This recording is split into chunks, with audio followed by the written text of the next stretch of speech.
যুদ্ধ করা তো আর মুখের কথা নয়, এবং ভারতের সেনার প্রত্যুত্তরে একের পর এক এয়ারফিল্ড থেকে শুরু করে সমস্ত কিছু ধ্বংস হচ্ছে পাকিস্তান এই যুদ্ধ বেশি দিন টানতে পারবে না, সেই জন্য তারা এখন চিৎকার করে বেড়াচ্ছে গোটা বিশ্ব জুড়ে যে বাবা গো বাঁচিয়ে দাও আমাকে।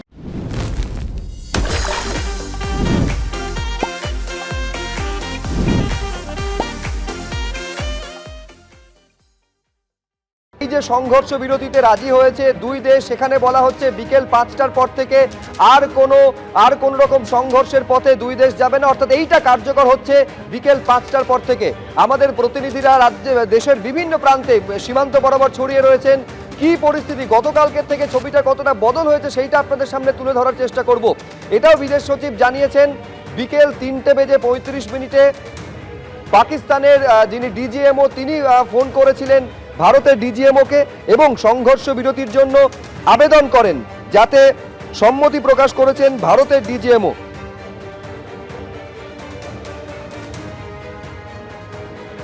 এখন এই কথোপকথনটা কিভাবে হয়েছে আমি পুরোটা জানবো, কথা বলবো আমাদের প্রতিনিধি বিজেন্দ্র সিংহের সঙ্গে। বিজেন্দ্র, আমি এই কিভাবে এই যে সংঘর্ষ বিরতিতে দুই দেশ সম্মত হলো, কিভাবে প্রস্তাব এলো, পুরো প্রক্রিয়াটা কিভাবে হলো, এইটা আমি তোমার থেকে একবার জানতে চাইবো।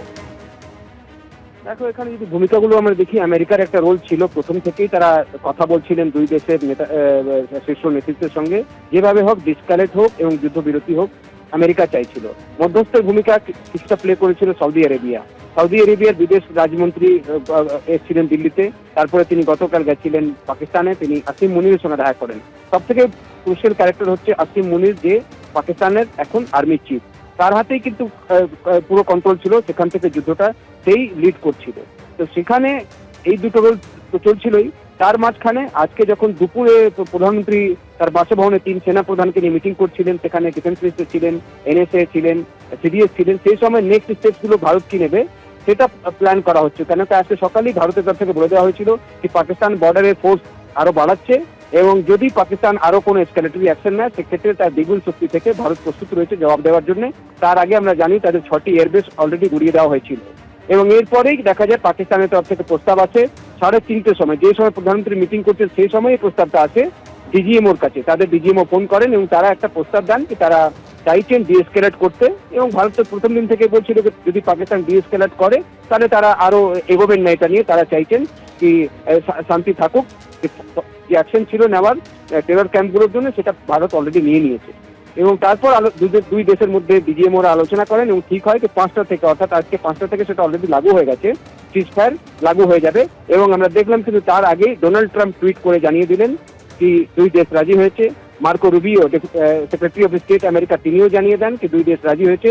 তবে তিনি একটা আরো কথা লেখেন তার টুইটের মধ্যে যে দুই দেশ বাকি ইস্যুসগুলোকে নিয়ে কোনো নিউট্রাল জায়গায় আলোচনায় বসবে, কিন্তু সেটাকে ভারতের তরফ থেকে ডিনাই করা হচ্ছে। পরে পাকিস্তানের বিদেশমন্ত্রী একই কথা বলেন, ভারতের বিদেশমন্ত্রী থেকেও একই ধরনের কথা বলা হয়, কিন্তু তারা বলেন কোনো অন্য কথা তারা বলবেন না পাকিস্তানের সঙ্গে। এবং এখন যেটা জানা যাচ্ছে শুভ্রজিৎ, কি শুধুমাত্র সিজফায়ার হয়েছে, যুদ্ধবিরতি হয়েছে, কিন্তু জল নিয়ে যে সিদ্ধান্ত নিয়েছে ভারত, সিন্ধু চুক্তি যে বাতিল হয়েছে সেটা ওইভাবেই থাকবে। ডিপ্লোম্যাটিক যে অ্যাকশন গুলো নেওয়া হয়েছে পাকিস্তানের বিরুদ্ধে সেটা ওরমই থাকবে। ফাইন্যান্সিয়াল যে অ্যাকশন গুলো নেওয়া হয়েছে সেটা কিন্তু বহাল থাকবে। আগামী 12 তারিখ 12টার সময় আবার দুই দেশের ডিজিএমও ফোনে কথা বলবেন।